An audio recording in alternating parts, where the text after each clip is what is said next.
साईनाथ महाराज की जय। श्री रजिदान सद्गुरु श्री मिलार महाराज की जय। गुरुदेव दत्त।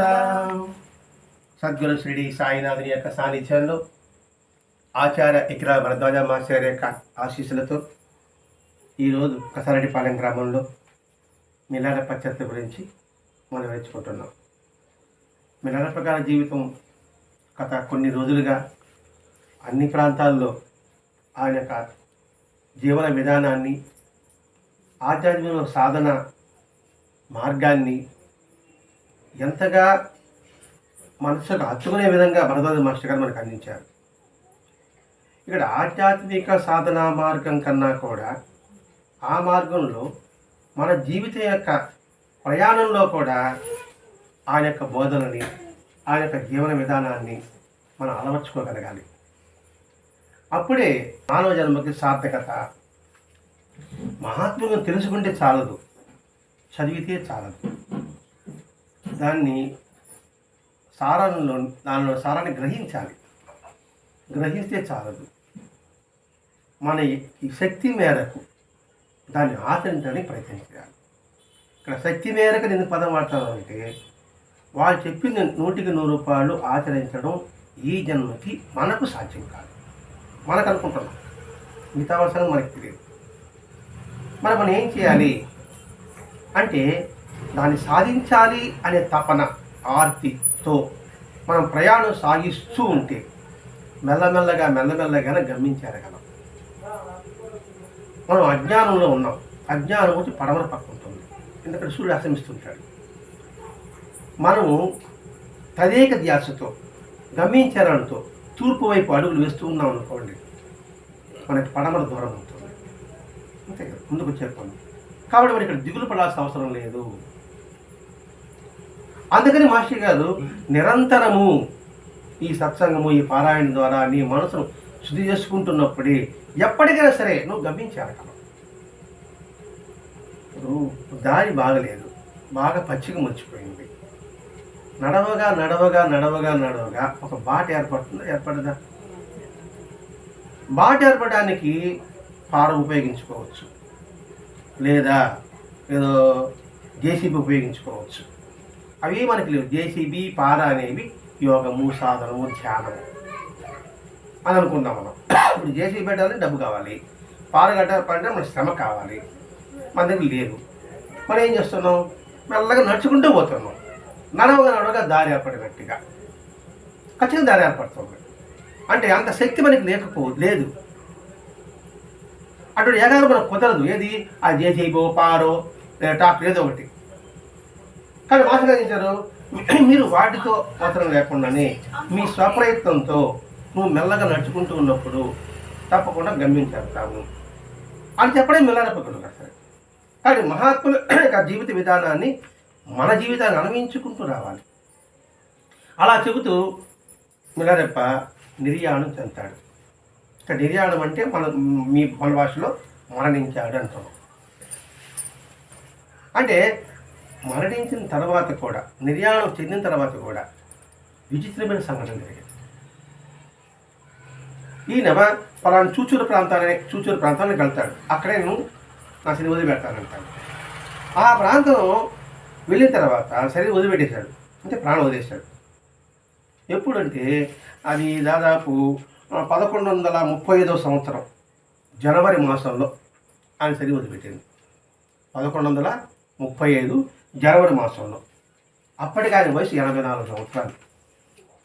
అంటే చిన్నప్పటి నుంచి ఎంత సాధన చేసే చూసినాడు. 84 సంవత్సరాల వరకు ఈ సమాజానికి హితం కోసంగా తను చేసిన ధ్యాన ఫలం, యోగ ఫలం అందరికీ పంచాడు ఆయన.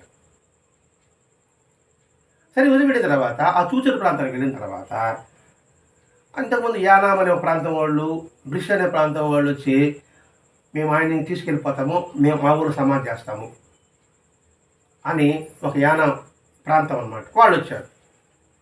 అక్కడే వాళ్ళు చెప్పారు ఆయన ఉద్దేశం ఏంటి, ఆయన ఎందుకు వచ్చాడు ఈ ఊరికి? ఇక్కడ సమాధి చెందాలని, ఇక్కడ దానికి అంత్యక్రియలు జరగాలని. మరి ఆయన ఉద్దేశానికి విరుద్ధంగా మీరు ప్రవర్తిస్తే ఎట్లా? మనకేం చెప్పాడు? ఆయన ప్రార్థన చేస్తూ ఉండమని చెప్పాడు. అప్పుడు ఆయన మాట మనం ఏం గౌరవించినట్టు? అని అక్కడుండేవారు చెప్తున్నారు. లేకుండా ఇంకొక ప్రాంతం బిష్యన్ ప్రాంతం పోయి వాళ్ళు దొడుకొస్తాము అంతవరకు మీరేమి దానం చేయబాకండి అనేసి అక్కడి నుంచి ఒక 15 వాళ్ళు దృఢకాయలు అంటే బాగా బలం ఉండేవాళ్ళు వాళ్ళు లాక్కొచ్చారు. అంటే బలవంతంగా సరే ఆ శరీరం తీసుకెళ్ళిపోవాలని వాళ్ళ ఉద్దేశం.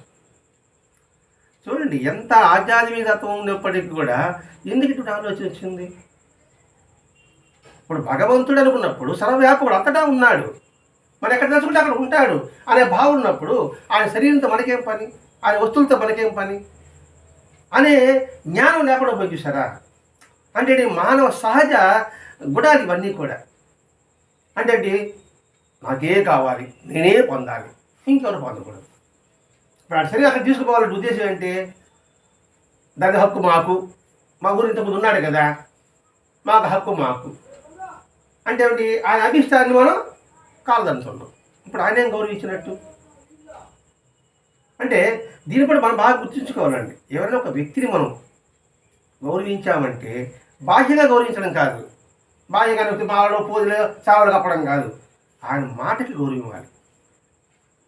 ఆయన మాట గౌరవిస్తే ఆయన సాలు వాళ్ళు వేసినప్పుడు సత్కరించినట్టు. అలా కాకుండా బాహ్యంగా గౌరవించి ఆయన మాట గౌరవించడం ఎలా ఉంటుంది?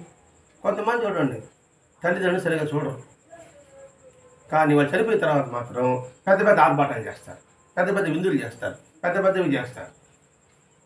ఏం ఉపయోగం ఉంటుందంటారా?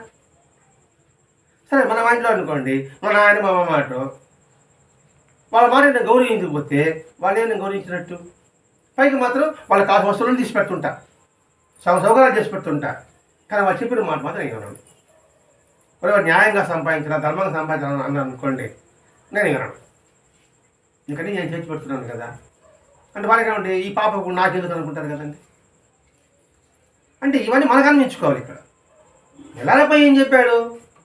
మీరు ఎక్కడ తెలుసుకుంటే అక్కడ నేను ఉంటాను ఇంతకు చెప్పున్నాడు. మీరు సరిపోతే మేము ఎలా ధ్యానం చేయాలి, ఎలా సంకల్పం చెప్పుకోవాలంటే మీరు ఎక్కడ సంకల్పం చెప్పుకుంటే నేను అక్కడ ఉంటాను. మెల్లారెప్ప కసాలపల్లి ఉన్నాడు అని కనుక్కున్నాం, ఇక్కడ ఉంటాడు. మెల్లారెప్ప మా గురువు గారు రుసులపేట ఉన్నారు అని పూజ అక్కడ వస్తాడు. వాడు సర్వవ్యాపకుడే కదా, సర్వాంతర్యామి కదా. అంటే ఆ జ్ఞానం కూడా లేకుండా వీళ్ళు కొట్లాడుకుంటున్నారు. అప్పుడు ఏమని చెప్పారు?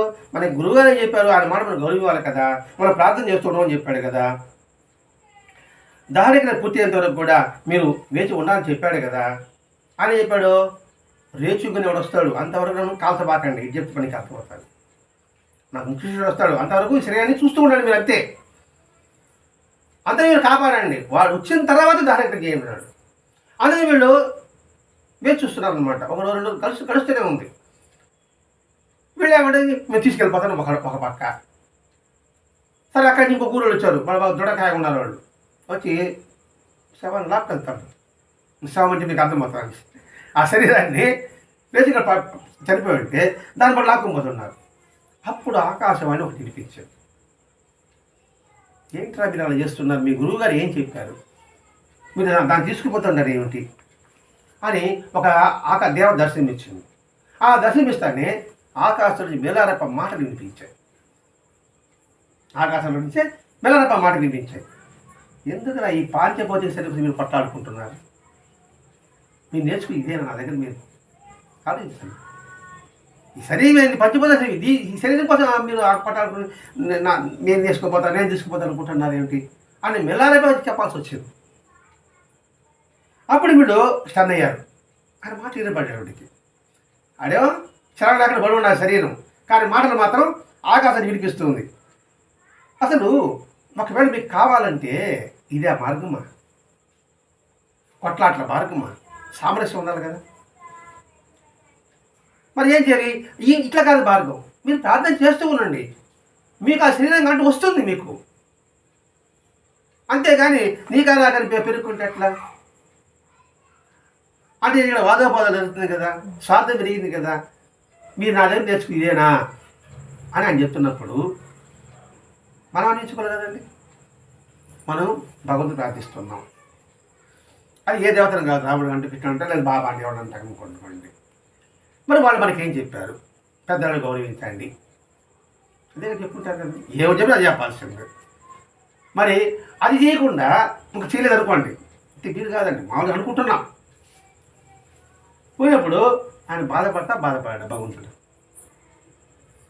లేదని చెప్పి. అలాగే ఆస్తి వాటాలు కావచ్చు, భాగస్వాములు కావచ్చు, ఏదైనా కావచ్చు, అలా ఇరుగు పొరుగు వాళ్ళతో కావచ్చు, ఇచ్చిపుచ్చుకోవడం కావచ్చు. దాని ఒక సామరస్యం ఒక మాట ఒకటి ఉంటుంది కదా, సామరస్యంగా పనులు చేసుకోగలం కదా, అది మనం అన్వయించుకోవాలండి. అంటే కోపతాపాలకు తావి ఒకటి చూసుకోవాలి కదా, అది మనం అన్వయించుకోవాలి. అప్పుడే మన ఫలితం ఏం చేసి చదువుతున్నామంటే. కాబట్టి ఈ పద్ధతి ఇది కాదు. మీరు ప్రార్థన చేస్తూ ఉండండి, మీకు తప్పకుండా కూడా మీకు ఏది కాదు మీకు లభిస్తుంది అని చెప్పేవాడికి, సరే ఇంకా గురుగారు చెప్పాడు కదా అని చెప్పేసి ప్రశాంతంగా కూర్చొని తగులు పెట్టుకోకుండా ఆ భావన అంటే ప్రార్థన చేస్తూ ఉన్నారు. ప్రార్థన చేస్తూ ఉంటే అందులోంచి ఒక శరీరం వచ్చింది. ఏది మిలాప్ శరీరంలోంచి ఒక శరీరం వచ్చింది. సరే వాళ్ళు యానామాలు తీసుకెళ్ళిపోయారు. మళ్ళా ఇంకోటి వచ్చింది, బిషప్ రావు తీసుకుపోయారు. వీళ్ళు ఆ ఊరోళ్ళు వాళ్ళు వెళ్ళిపోయిన తర్వాత శరీరం అక్కడే ఉండాలి. వాళ్ళు తీసుకుపోయారు కాబట్టి ఏం చేస్తారు, వీళ్ళు తీసుకుపోయారు, ఇంకోటి తీసుకెళ్ళిపోయారు. వీళ్ళు బాధపడతామంటే శరీరం అక్కడే ఉంది. ఇది మిలారత్తాక దివ్యశక్తి అనుకుని వాళ్ళందరూ ఆనందపడుతూ ఉన్నారు. ఆనందపడుతుంటే వాళ్ళు వినారు, వాళ్ళు దహనకలు చేసుకున్నారు, వాళ్ళు ఏం చేసుకున్నారు, అంతే అయిపోయింది. అందరూ ప్రార్థన మునిగారు. మునిగేటప్పటికి ఏంటంటే ప్రార్థన చేస్తుంటే ఆ శరీరం మెల్లమెల్లగా తగ్గిపోతూ ఉంది.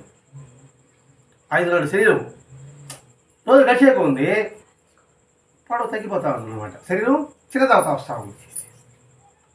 మీకు అర్థం కావడం, దానం చేస్తామంటేనా అని చేయొద్దని చెప్పాడు. ఆ రేచు ముచ్చేంత వరకు మీరు దాన్ని తాకబాకన్నాడు. అందుకని వీడు వెయిట్ చేస్తూ ఉంటే అట్లా ఇప్పుడు 84 సంవత్సరాల వయసు అంటే దాదాపు 5 అడుగులు ఉంటారు కదండి. ఆయన శరీరము రోజు రోజులకి క్షీణించేసి 7 సంవత్సరాల పిల్లడు ఎంత ఉంటాడో ఒక 3-4 అడుగులు అనుకున్నాం. అంత చేసినప్పటికి వీళ్ళు భయం వేసింది.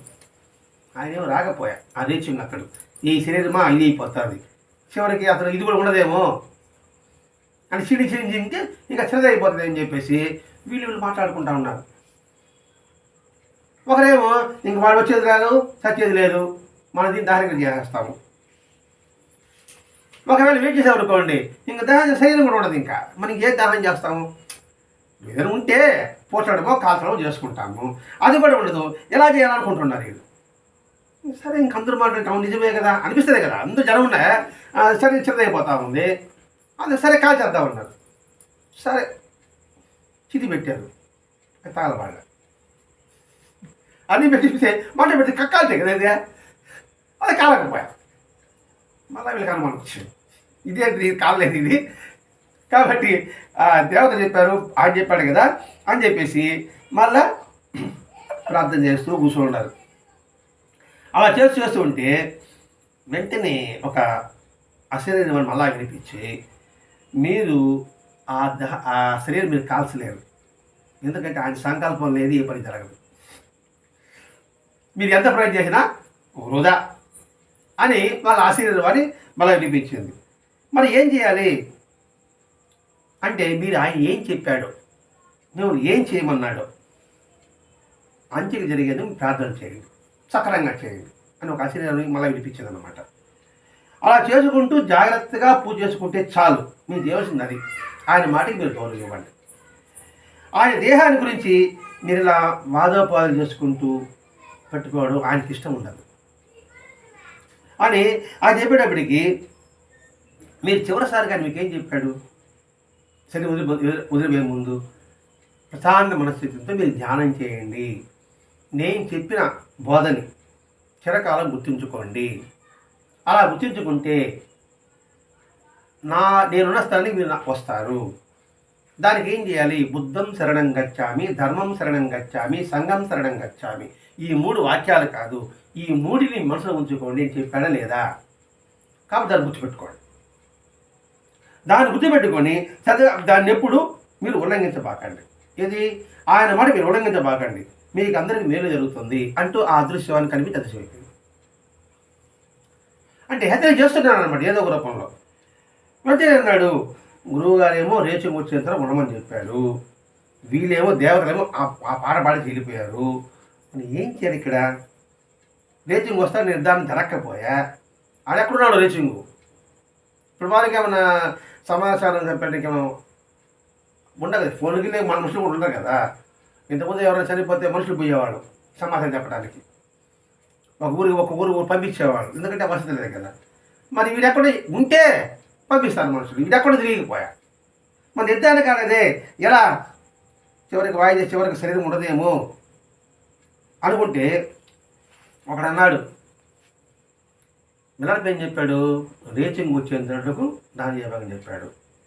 రెండవది, దేవతలు వచ్చి మనకి ఉపదేశం చేశారు. మూడోది వచ్చి మనం మంట పెట్టి అది కాళ్ళ. కాబట్టి మనకు గమ్ములోనే మేలు, ఎందుకంటే మన ప్రయత్నాలని సఫలం కాదు. ఈ మూడు ఏం చెప్తుంది? రేచింగ్ వచ్చేందుకు ఆగమని మనకు సందేశం ఇస్తుంది. ఏదో కొద్ది జ్ఞానం కూడా ఉంటాడు కదా వాడు చెప్పిన మాట. కాబట్టి మనం ప్రార్థన చేస్తూ ఉంటాము. అదే సమయంలో రేచింగ్కి ఎక్కడో ఉన్నాడు, అతను కళ వచ్చింది. ఆ కళలో ఒక శవపేటిక, ఆ శవపేటికలో వెళ్ళాలి ఉన్నట్టుగా కళ్ళకి బెదిరిపోయాడు. కళ్ళలోనే బెదిరిపోయి ఏమైంది చూస్తుండంటే వెంటనే అసలు తిరిగి చూశాడు. చూసి వెళ్ళాలి మాట్లాడుతున్నాడు కళ్ళలో వచ్చి, నువ్వు మళ్ళీ వచ్చే చాలా సంతోషం అంటున్నాడు. ఎవరు వెళ్ళారప్ప అంటున్నాడు అన్నమాట గురువుగా. శవపేట కనబడింది, ఎవరు చూశాడు, వెళ్ళరా లోపల ఉన్నాడు. నువ్వు వచ్చేసా సంతోషం అంటున్నాడు. అంటేనే కొంచెం మాట్లాడుకున్నారు. మాట్లాడిన తర్వాత ఆ మెల్లపు గురువు గారు ప్రేమగా తల అలా నిమిరారట కళ్ళలో ఇవన్నీ. అనేప్పటికీ ఏదో నన్ను పిలిచినట్టుగా ఉండదు నా అని చెప్పేసి బయలుదేరాడు. వడిగా బయలుదేరుతున్నాడు. ఏదో అలా ఉంది, ఏం జరిగింది మనకు తెలియదు. కానీ మన స్వామివారు కనబడ్డాడు కాబట్టి మనం వెళ్ళాలి అని బయలుదేరే సమయంలో వెంటనే ఒక దేవత కనబడిందట. అదృష్టం మెల్లగా పోతున్నావు నాయనా, త్వరగా పోరానైనా, త్వరపడు, నువ్వు త్వరగా పోకపోతే మీ గురువు గారిని సజీవంగా నువ్వు చూడలేవు అని మళ్ళీ ఒక ఆశీర్వాదాన్ని వినిపించింది. అంటే సత్సంకల్పం ఉంటే ప్రకృతి మనకు సహకరిస్తుందండి. ఒక మంచి కార్యం చేయాలంటే అందరి రూపంలో భగవంతుడు మనం సహకరిస్తారనే దానికి నిదర్శనం ఇది. ఇతడు మెల్లగా పోతున్నాడు. సరే మామూలుగా అలాగే చూద్దాం అనే సంగతి. కానీ ఆ ఒక దేవత కనబడి, ఏదో మెల్లగా పోతున్నాడు, గబగా పోరానైనా అని బతుకుడగా నువ్వు చూడొచ్చు అంటే వీడికి భయం వేసింది. ఇంకా ఇలా దేవత చెప్పారే అంటే కళ ఏంది, నాకు ఇలా వచ్చింది, వీడికి ఇలా చెప్తున్నారు అనేసి యోగ సిద్ధి ఉంటుంది కదా వాళ్ళకి. అంటే ధ్యానం చేస్తూ ఉంటే అనుకున్న మరక్షణం ఇక్కడి నుంచి ఇంకో దగ్గరికి మన గాలి కంటే వేగంగా వెళ్ళగలం. మన సినిమాలు చూస్తుంటాం, ఉన్నట్టుండి తలుచుకుంటానే ఇంకో ప్రదేశానికి వెళ్ళిపోతారు కదా. ఆ విధంగా అలా భావిస్తేనే ఏదో కొన్ని రోజులు చేసే ప్రయాణం కొన్ని గంటలలోపు అక్కడ చేరిపోయాడు. కానీ పూజ చేసిన తర్వాత అక్కడ మళ్ళీ ఒక దేవత కనిపించిందట.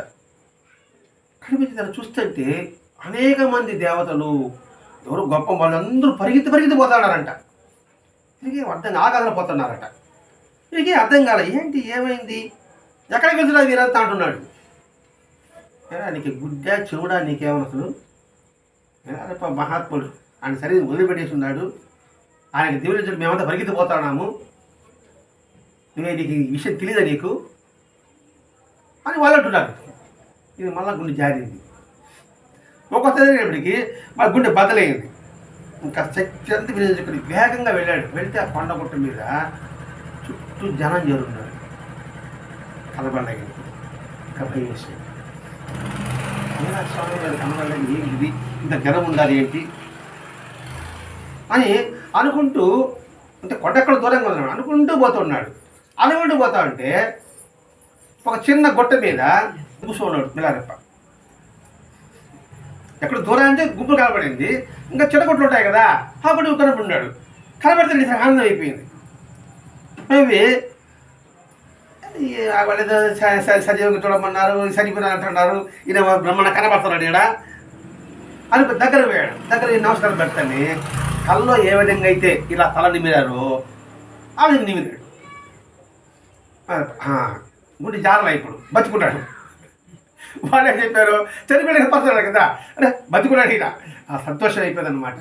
అయిన తర్వాత నువ్వు గబగబా చూచారు బాధ వచ్చేసే అని చెప్పేసి తక్కువ మాయమైపోయాడు. ఇదే అన్నాడు, నాకన్నా మనోవేగంతో అడిగి వెళ్ళిపోయింటాడు మా గురువు గారు అనుకొని మెల్లకపోతున్నాడు చూడడానికి. సరే మెల్ల గుట్ట జరిగిపోయేటప్పటికి గురువు గారు ఏమి అక్కడ కనబడలే. జనాల గుంపులుగా ఉన్నారు. ఏంటా జనాలు గుంపులుగా ఉన్నారా, ఏంటి ఈ సంగతి, ఇది ఏం అర్థం కాల.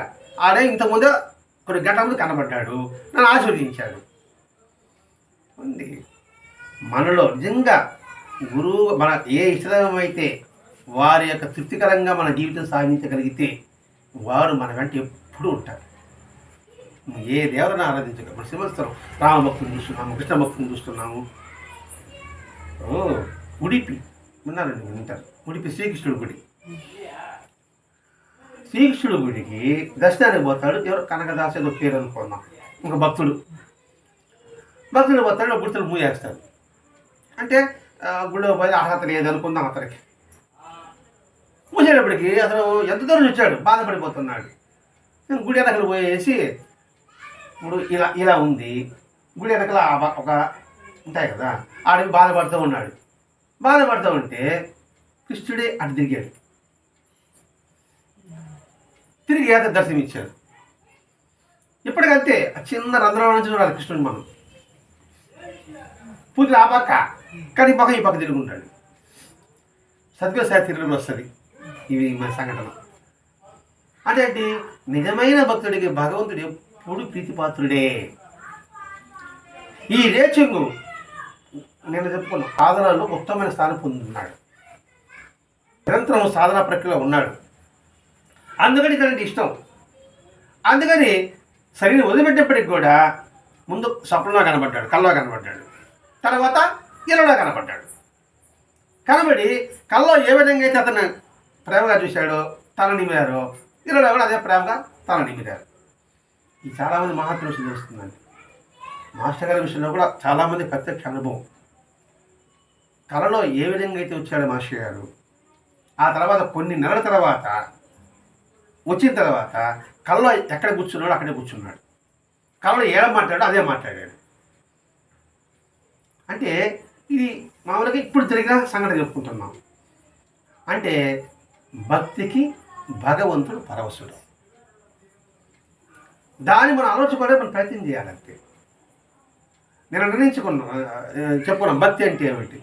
భక్తి అంటే మొట్టమొదటి సేవ, ఆరాధన, అర్చన, ఇది దాని అర్థమట. కాబట్టి ఇక్కడ సేవ అంటే ఏంటి, ఆయన బాహ్యంగా చేయడం కాదు, ఆంతరికంగా అందరిలో ఆయనే ఉన్న భావంతో చేయడం. మన ఇంట్లో ప్రతి ఒక్కరికి కూడా ఆయన స్వరూపం భావం చేయడం. ఇప్పుడు త్వమేవ మాతాత పిత త్వమేవ బంధు సఖా త్వమేవ విద్యాధరణం త్వమేవ సర్వం మమ దేవదేవ అని ఆటపాట పడతాం కదండి. అంటే తల్లి నీవే తండ్రి నీవే అని భావించడమే భక్తి. అంటే అందరి లోపంలో కూడా ఆ భగవంతుని దర్శించడమే సేవ. అటువంటి ఈ రేచకం చేశాడు కాబట్టి కళలో కనిపించినట్టుగానే ఆశీర్వించినట్టుగానే ఇళ్ళలో కూడా అది ఆశీర్వించాడు. ఇదేపటికి ఏముంది, జనం చేరుండారు, చుట్టూ జనం ఉండారు. ఇది అంతే, ఆయన చూడడానికి కూడా వీలు కాకూడదు అనమాట. అంత జనం ఉండాలి, గుట్టల మీద అంత చుట్టూ జరిపోయి ఉండాలి. చేసుకుంటూ స్వామి నేను చూడలేకపోతున్నా అని బాధతో గురువుగారిని తలుచుకుంటూ ఉన్నాడు. తలుచుకుంటూ ఉంటే వెంటనే కొత్త వాళ్ళు ఉంటాయి, ఈయనప్పుడు జ్వరం వెళ్ళిపోయాడు. ఇప్పుడు కొత్త శిష్యులు చేరుంటారు కదా, మేము ముఖ్య శిష్యులు అనేసా, ఇది వస్తే నీటి బారేశారు. బాధ చేస్తుంది కదా, ఎంత సాధన ఉన్నా కూడా కొంచెం మనసు చివుకంటది కదా. వాళ్ళకి ఎవరు తెలియదు పాపం, తెలుసుంటే లోపల రానిచ్చేవారు. ఇది 2 సంవత్సరాలు అయిందో, కొత్త శిష్యులు అక్కడ చేరాడా నెట్టారి బస్సుకి ఇది బాధ వేసింది. మళ్ళీ ఈ రేచింగ్కి గురువుగారు ఏంటి నా పరిస్థితి, మేము చూడలేకపోతున్నా అని ఆడ బాధపడుతుంటే ఇప్పించమని బాధపడుతున్నప్పుడు మరొక్కసారి మీ కంఠ స్వరం నేను వినాలి అని ప్రార్థిస్తున్నాడు. నేనేమో నాకు అర్హత లేదా, నేను అంత పాపినా, నాకు మీ దర్శనం కలగదా అని హృదయంతో అంటే భద్రత ఎంత బాధ ఈ మాటలు మనం వ్యక్తం చేయలేం.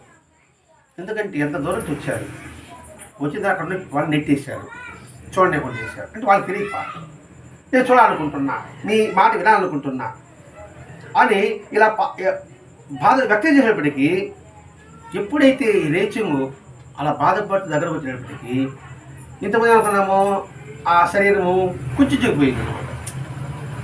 చదువుకునేటప్పటికీ 5 ఏళ్ళ శరీరం అయితే 2 సంవత్సరాల వరకు అయిపోయింది, ఇంకా తగ్గిపోతుంది అనమాట. ఎప్పుడైతే దగ్గరకు వచ్చాడు రేసింగు తెలడం ప్రారంభించింది శరీరం. మామూలు స్థితికి వచ్చేసి పెద్ద వెలుగు రూపంలో దివ్యమైన కాంతి వెలిగిపోతుంది. చుట్టూ ఆశ్చర్యపోయి ఉండాలి చూసేవాళ్ళు. ఏమని చెప్పేసి పాత శిష్యులు ఉంటారు కదా, అలా పరికి చూశారు ఎవరు ఎందుకు జరిగిందని. రేషం కనబడ్డాడు. కొత్త వాళ్ళు తెలియదు కదా, వీడు పాత వాళ్ళు గబగబ పోయి అలా పిలిచారు. ఎందుకంటే పాత వాళ్ళు దగ్గర ఉన్నారు శరీరం దగ్గర, కొత్త వాళ్ళంతా ఏదో మేనేజ్ చేసుకుంటా ధ్యానం చేసుకుంటూ చేస్తూ ఉన్నారు. కానీ రేపు గురించి తెలియదు కాబట్టి వాళ్ళు నెట్టేశారు. ఎప్పుడైతే మార్పు వచ్చిందో, కాంతి పుణ్యమైందో వీళ్ళకి అర్థం కాక అలా చూస్తారు కదా, ఏదన్నా అయిపోయింది ఏం జరిగింది ఏం ఆడుకుంటూ అంటారు కదా. ఇది తల్లి చూసేవాడికి ఆ రేపు కనపడ్డాడు. పరిగెత్తి వాడు తీసుకొచ్చారు. వీడికి అదే సమయంలో మిలారప్ప కథ గొంతు వినబడింది. అంటే వెంటనే ఎప్పుడైతే ఆ పాత శిష్యులు వచ్చి తీసుకుపోయేటప్పటికీ ఇది ప్రాణం తిరిగి వచ్చినట్టు కనిపించింది. అనిపించి దగ్గరకు వస్తానే లాక్కొచ్చారు కదా, దగ్గరకు వస్తానే ఆ చిది మీద కూర్చున్న మిలారప్ప అప్పుడు మంట పెట్టారు. అప్పుడు మండింది. మంటతానే మిలారప్ప లేచి కూర్చున్నాడు. మంట పెడతా ఉంది. వడిస్తే మండింది. లేచి వస్తానే చిది మండింది. వస్తానే తొందరగా నీళ్ళక గబా మంట పెట్టేశారు. మండింది. మండితేనే మిలారప్ప లేచి కూర్చున్నాడు. ఒక మాట అన్నాడు, ఓ యువకులని శిష్యులారా, యువకులంటే కొత్తగా వచ్చినాడు కదా, శిష్యులారా మీరు ఇలా ప్రవర్తించవద్దు. ఎవరి విషయంలో? రేచింగ్ విషయంలో. వాడిని నెట్టేశారు, పట్టేశారు, వాడు వచ్చేదాన్ని ఆగమన్నారు. 100 పెద్ద పులుల కంటే సింహం ఎంతో పెద్దది. ఇప్పుడు అడుగు రాజెవరు అంటారు? సింహమే. ఎన్ని పులున్నప్పటికీ కూడా సింహమే. మీ వంటి 100 శిష్యుల కంటే సింహం అంటే ఒక శిష్యుడు చాలు. అంటే ఎంతటి భావం ఉంది చూడండి ఇక్కడ. అంటే దగ్గరుండి ఏమి చేయని వాళ్ళ కన్నా దూరంగా ఉండి చేసేవాడు ఎంతో గొప్పవాడు అని మనం నేర్చుకోవాలి. ఇక్కడ ఆశగా లేకపోవచ్చు, శరీరంగా లేకపోవచ్చు, కానీ ఆయన చెప్పిన మాటను గౌరవిస్తే, ఆయన చెప్పిన విధంగా మనం ప్రవర్తిస్తే మనం ఆయనకి ఎంతో ఇష్టం కాగలం.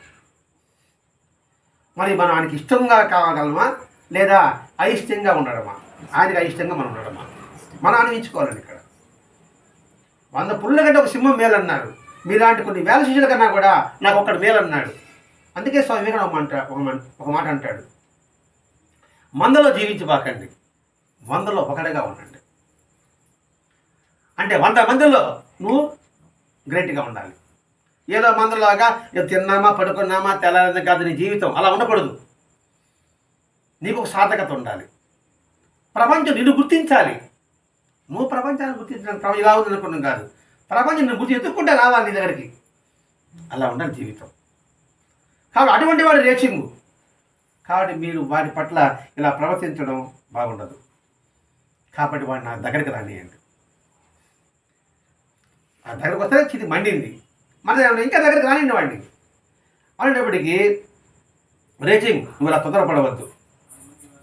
నీ తండ్రివైనా నీ తండ్రి నేను నా చెంతకు వచ్చి చూడండి, తండ్రి నువ్వు నా కుమారుడివి. మరి ఆయన దగ్గర అటువంటి అర్హత మనం పొందగలిగామంటే అంతకన్నా అదృష్టం అండి. చూడండి ఎంత చెప్తాడు, నేను నీ తండ్రిని, నువ్వు నా దగ్గరకు వచ్చి. నువ్వు ఎవరెవరు పట్టించుకో బాకు, ఎవరెవరికి నీ సంబంధం లేదు. వాళ్ళన్నా నువ్వు దూరంగా, ఎందుకంటే దిగులు పడ్డాడు కదా. వెళ్ళిపోయినప్పటికీ అయ్యో నన్ను దిగులు పడ్డాయి, నన్ను ఎట్టేశారే అని నువ్వు దిగులు పడ్డావు. నీకు దిగులు వద్దు, నేను నిన్ను పిలుస్తున్నా, నువ్వు నా కొడుకువి కదా, నా దగ్గరకు వచ్చేయి అంటే. ఇది మాటలు ప్రేమ కళ్ళల్లో కాంతి మనం గమనించాలండి. మిలారప్ప అక్కడ ఉన్నాడు, రేచింగ్ అక్కడ ఉన్నాడు, మన చుట్టూ మనం ఉన్నాం. అని భావించాలి ఇక్కడ. అక్కడ విలువ ఉంటాడు, నేను తండ్రి రారా నువ్వు దగ్గరికి, వాళ్ళ మాట విధంగా పెట్టించుకుంటావు, నా దగ్గరకు వచ్చి నన్ను ముట్టుకో, నన్ను పట్టుకో అన్నప్పుడు వాళ్ళిద్దరి మధ్య ఎట్లా ఉంటే ఆలోచించండి. తండ్రి బిడ్డల బాంధవ్యం, బంధం అది మాటల్లో వ్యక్తం చేయలేము. అలా చెప్పేటప్పటికి అందరూ ఆశ్చర్యపోతున్నారు. ఎంతమంది మనం ఉంటే నీ తండ్రి నా దగ్గరకు వచ్చాడంటున్నాడు అంటే మనం ఎవరేమో అప్పటి వరకు ఆలోచిస్తారు కదండి. ఇప్పుడు నేను నీ తండ్రి అనే పదం వస్తేనే ఇంకా దానికి ఎట్లా నాకే అర్థం కాదు, అంటే ఎలా వర్ణించాలి సంగతి కూడా. అందరికీ ఏమి సార్ మమ్మల్ని మాత్రం కొడుగా లేదే అని బాధ ఉంటాయి కదా, తొలిపడ్డారు అనమాట. వాళ్ళది ఆశ్చర్యపోయాడు, వాళ్ళకి అర్థం కాల. వెంటనే ఆ మాట అంటేనే ఈ రేచింగ్కి కళ్ళ వెంట ఆనంద బాష్పాల కళ్ళలా వారిపోయాయండి. ఇంతటి ప్రేమ నా తండ్రికి, ఎవరికి లేని ఆ భావాన్ని మనకు అందిస్తున్నాడే, ఇంతమందిలో అన్నే నేను ఈ తండ్రినిరా అన్నాడే. అందులో మనం పరకాయ ప్రవేశం చేయాలండి. ఈ ఒక్క మాటలో మనం పరకాయ ప్రవేశం చేయాలి. మనం నిజంగా బాబా అనుకోండి, ఒరే ఇలాగా నేను తండ్రిరా నా పక్కన కూర్చోరా అంటే మన పని ఎలా ఉంటుంది చెప్పండి. సరే ఇంత పక్కన పెట్టండి, ఒక పెద్ద పూజ, పెద్ద కుంభాభిషేకం జరుగుతూ ఉంది. జరుగుతూ అంతా ఉన్నప్పుడు ఉషమ్మారా ఈ చెంప నీళ్ళు పోయేటి అట్లా ఉంటుంది మా చెప్ప. ఇంతమందిలో ఉషమ్మ నువ్వు రామ్మా నీ నీళ్ళు పోయాలంటే నీళ్ళు పోసాను దేవుడు నువ్వు ముందు టపటపటపటప నీళ్ళు కారిపోతాయి. ఇంతమందిలో నాకు అటువంటి అనుగ్రహం లభించిందిరా అని ఎంతగా అది శరీరం వడికిపోతుందని, మాటలు రావు, కళ్ళ పర్యంతమైపోతుంది, గొంతు బొంగులు పోతుంది, తడబడుతుంది, ఆ నీళ్ళు కూడా పోయలేవు. అవునా కాదు ఆలోచించాడు. మరి ఆ ఒక్క దవకే మనకి ఇట్లా ఉంటే సాక్షాత్తు శరీరం కనిపిస్తున్నాడు, ఆయన మాట్లాడుతున్నాడు, ఆయన రా అని పిలుస్తున్నాడు. పిలిచినప్పుడు ఆనంద బాష్పాలు అలా టపటపాలు ఆలేదు, వాయిస్ తప్పిపోయిందట, చాలా కోల్పోయినాడట. వెంటనే ఆ చితి వద్దకు వెళ్ళి చుట్టూ కూర్చున్నాడు. వెంటనే అన్నాడు, అప్పుడు చుట్టూ మంటలేమో మంటతూనే ఉన్నాయి. ఆ మంట ఎలా ఉందంటే పద్మం విచ్చుకుంటే, తామను విచ్చుకుంటే ఎలా ఉంటుందో మంటలు ఆ విధంగా ఉందట. ఇది మధ్యలో అలా కూర్చున్నాడు. ఇప్పుడు లక్ష్మీది పద్మంలో ఉంటుంది, నిలబడతాయి కదా, కొంచెం పద్మం విచ్చుకుంటుంది కదా. అంటే పద్మం అంటే కాస్త చల్లదనంగా, స్వచ్ఛతగా, మెత్తగా ఉన్నట్టుగా ఉంది. మంటలంతా మెల్లరపక అలా ఉంది. మనం చెప్పండి సినిమాలు చూస్తూ ఉంటాం, మంటల్లో వాడికి మంట పెట్టేస్తే అటు ప్రశాంతంగా నవ్వుతూ ఉంటాడు, చూస్తాడు. భక్త ప్రహ్లాద సినిమాలో కావచ్చు, ఏది వాడి మనం కాల్చి కూడా కాలేదు అనుకుంటాం కదా. అక్కడ బెల్లరపు మంటలో ఉంటే ఆ మంటతో పెద్ద పద్మంలాగా విచ్చుకొని ఆయట. ఆ విచ్చుకొని అయిన తర్వాత అది ఒక పెద్ద ఆసనలాగా తయారిస్తారంట. వెంటనే మోకాలు ఉండి చేతులు ఉపదేశ భంగిమలోకి వచ్చాయి. ఇది అలా కూర్చుంటూ వంగితే ఉపదేశం ఎలా చెప్తాడో అలా చేస్తున్నాడు. తమ సహజమైన రీతిన ఆయన కూర్చుని ఆ భంగిమలో మాట్లాడుతున్నాడు. వెళ్ళరప్ప భంగిమ అంటే ఒక్కొక్క పొజిషన్ ఉంటుంది కదా. బాబా అంటే ద్వారకమాగా, మాస్టర్ గారు అంటే ఇలాగా, దత్తాసేవ అంటే అలాగా, అయ్యప్ప స్వామి అంటే ఒక విధంగా, శ్రీరామచంద్రుడు ఒక విధంగా అంటుంటారు కదా. అలా భంగిమలో కూర్చున్నాడు. అంటే లేచి నిలబడి ఆ మంటల్లోని ఆ పద్మంలో కూర్చున్నట్టుగా, ఒక కుర్చీలో కూర్చొని ఇలా రిలాక్స్గా ఉంటే ఉపదేశం చెప్తాం కదా, అలా చెప్తూ అన్నాడు, నేను ఇప్పటికే వృద్ధుడిని, అంటే 24 సంవత్సరాలు అయిపోయాయి, నా మాట జాగ్రత్తగా వినండి. మళ్ళా మీకు చెప్తున్నా, నేను శరీరంతో ఉన్నప్పుడు చెప్పా, మన శరీరం వదిలిపోయిన తర్వాత మన శరీరం ప్రవేశించి చెప్పా. నేను చెప్పే చివరి ఉపదేశం సావధానంగా అందరూ వినండి. నా పుత్రుడైన రేచున్, నాకు ప్రేమైన వాడా, నువ్వు ఈ ఉపదేశ జాగ్రత్తగా నువ్వు గుర్తుపెట్టుకో. నా పుత్రుడైనా రేచున్, ఆ మాట చెప్తానే ఇప్పుడు జాగ్రత్తిస్తాను. ఇక్కడ మనం ఎప్పుడు వాళ్ళ బిడ్డలు అవుతామా అని ఆలోచిస్తాను. ఇప్పుడు నాకు మాస్టర్ గారి బిడ్డ, కనీసం మాస్టర్ గారి బిడ్డనే అవుతాం మనము. మాస్టర్ గారి మనల్ని కూడా ఆరా కుమారా అని పిలిస్తే ఎంత ఆనందంగా ఉంటుంది. మరి ఆశ ఉంది, కానీ ఆశ సిద్ధి కోసంగా మనం కృషి చేయాలి కదండి. కృషి చేస్తే ఆయన మనకి ఏం సందేశం ఇస్తాడు, ఏం చెప్తాడు. అందుకే నా సమాధి మాట్లాడుతుందని బాబా చెప్పాడు, నా మట్టి సమాధానం చెప్తానని బాబా చెప్పాడు. మాస్టర్ గారు మీరు ఎక్కడ ఉంటే అక్కడ నా తపశ్శక్తితో అక్కడ ప్రక్షాళన చేస్తాను మాస్టర్ వాగ్దానం చేస్తున్నాడు. మీరు ఎక్కడ ప్రార్థిస్తే అది కలుషితమై ఉంటుంది ఆ ప్రాంతం, నా తపస్సు చట్టాలు ప్రక్షాళన చేస్తా, శుద్ధి చేస్తా అని మాస్టర్ గారు వాగ్దానం చేస్తున్నాడు. కాబట్టి ఈ రీచింగ్ విషయంలో మనము ఒక రీచింగ్ కావాలి. మనము ఆ తండ్రికి బిడ్డలం కావాలి. ఆ తండ్రికి బిడ్డలైతే అంతకన్నా ఆనందం, మన జన్మ ధన్యం. ఆ తండ్రికి దగ్గర బిడ్డలకండి అని బాబా చెప్తాడు. మీ ధనాగా నిండుగా నింపుకోండి అని బాబా చెప్తాడు. అంటే దాని అర్థం ఏంటి? ఏదో బాబా శుద్ధి అనుకుంటున్నాం. తండ్రికి దగ్గర బిడ్డలకండి. మనమందరం మనకి మాస్టర్ గారి తండ్రి, ఆయన బిడ్డలుగా మారడానికి మన సాయశక్తులా మనం ప్రయత్నం చేయడానికి మనమందరం ఈ సత్సంగ రూపంలో ఆయన మాటకి గౌరవిస్తూ, ఆయనకి ఇష్టమైంది ప్రీతికరమైన సత్సంగమే కాబట్టి అవకాశం ఉన్నంత వరకు సత్సంగంలో పాల్గొనడం, సత్సంగాన్ని పెట్టుకోవడం, సత్సంగాన్ని పెట్టుకుని 10 మందిని పిలిపించడం అనే విధానాన్ని మనం అలవర్చుకుంటూ ఆయనకి సంతృప్తికరంగా జీవిద్దాం. స్వస్తి. శ్రీ సచ్చిదానంద సద్గురు సాయినాథ్ మహారాజ్ की जय. శ్రీ సచ్చిదానంద సద్గురు మిలన మహారాజ్ की जय. గురుదేవ దత్త.